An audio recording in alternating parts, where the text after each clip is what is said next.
We're initiating coverage today, and frankly, it's driven by some seriously compelling technical momentum. We're bypassing all the usual day-to-day market noise to dive straight into the underlying structural mechanics of this equity.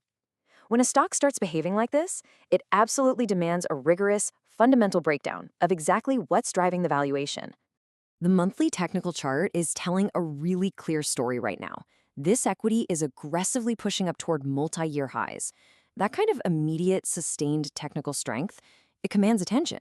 It tells us that smart money is moving, which validates a deep dive into the underlying catalysts causing this breakout. The market is clearly pricing in a massive structural shift, and we need to unpack exactly what that is. Well, that price action is fundamentally rooted in a strategic demerger that completely split up the legacy entity.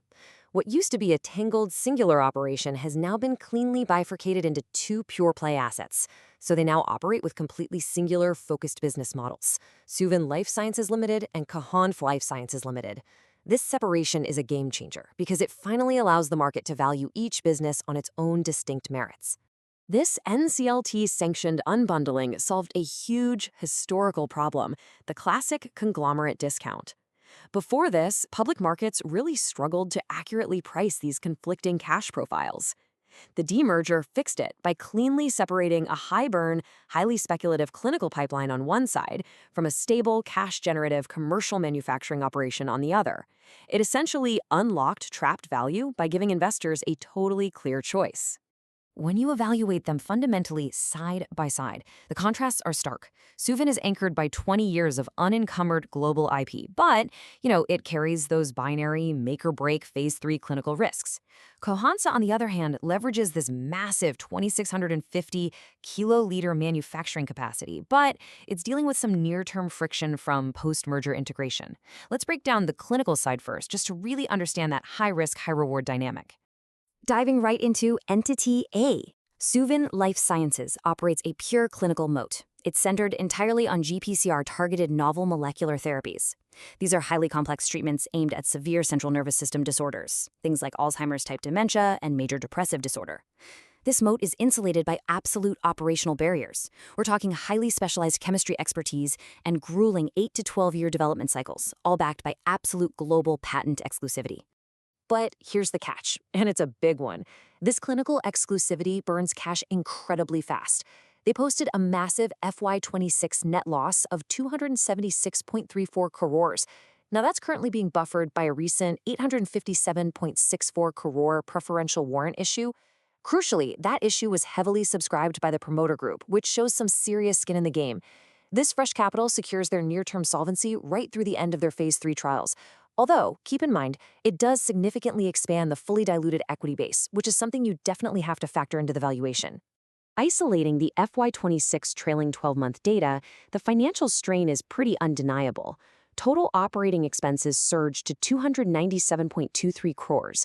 That was driven primarily by a massive 72.4% spike in R&D costs, just to support those global phase 3 trials. It solidly confirms Suven's profile as a pre-revenue drug discovery platform that is entirely reliant on external capital to survive. The cash burn is intense, absolutely, but it's entirely directed at funding those core clinical catalysts. So why stomach that kind of cash burn? Well, the bull case rests entirely on their advanced clinical momentum. Specifically, their asset Ropanicant demonstrated statistically significant phase 2b success for major depressive disorder. It showed a highly notable improvement on the MADRS depression rating scale and, remarkably, with zero withdrawal symptoms. Alongside that, Masupirdine has achieved safety clearance for global phase 3 Alzheimer's agitation trials, and top-line data for that is projected for the second or third quarter of 2027. Conversely, the bear case highlights some extreme structural risks. High attrition in central nervous system trials is just a harsh historical reality. Early efficacy signals very often wash out when they're tested across larger, more diverse phase 3 patient populations. If Masupirdine fails to meet those 2027 endpoints, the commercial pipeline is severely compromised, and any future funding needs at that stage, they'll force a brutal choice between highly dilutive licensing partnerships or severe public equity devaluation. Okay, let's pivot to the other half of this demerger. Cohance Lifesciences operates on a completely different model. It's a multi-technology CDMO powerhouse, a contract development and manufacturing organization. Utilizing its 2,650 kiloliter GMP reactor capacity, it services 19 of the top 20 global pharma innovators. By integrating niche acquisitions for high-value modalities, they've built exceptional switching costs. That heavily shields their core portfolio from domestic generic competition. Yet, as we know, rapid expansion usually brings growing pains. While pro forma top-line revenue expanded impressively to 2,030.50 crores in FY26, their adjusted EBITDA margins actually contracted significantly. They dropped from historical highs of around 43.80% down to 32.81%. Now, this margin dilution isn't an accident. It stems directly from elevated integration overhead and heavy front-loaded investments in global business development teams that are specifically designed to capture future market share. Despite that visible margin compression, Cohance possesses a distinct, major strategic advantage, an incredibly under-leveraged balance sheet. With a pristine debt-to-equity ratio of just 0.09, the company retains substantial operational flexibility and a massive capital buffer to fund future strategic expansion.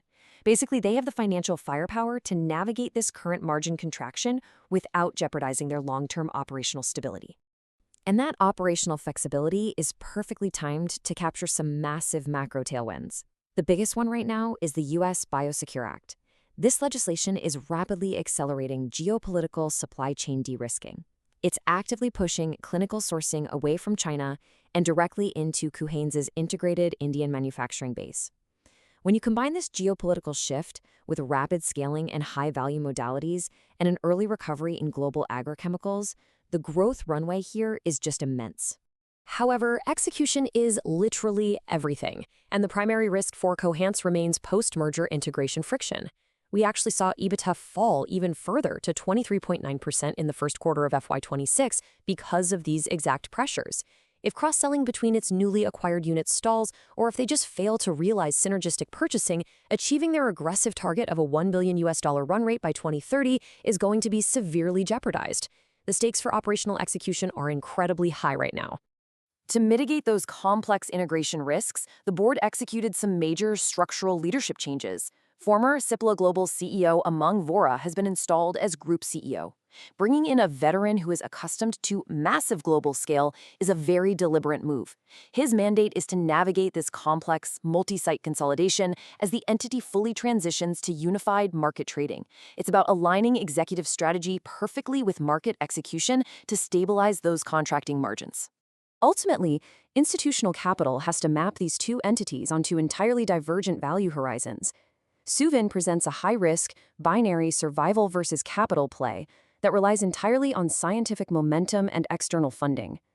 Cohance, conversely, offers a classic execution reward play. It's heavily dependent on restoring historical margins within a rapidly integrated, world-class CDMO platform. They are fundamentally different investment vehicles now. The demerger has drawn a clear line in the sand, leaving the market to decide exactly what kind of beta it wants to absorb. So the strategic question moving forward is this. Are you allocating capital to hunt for the next binary blockbuster molecular breakthrough? Or are you betting on the meticulous, margin-restoring execution of a global manufacturing platform? The choice dictates the risk, which profile dictates your capital allocation.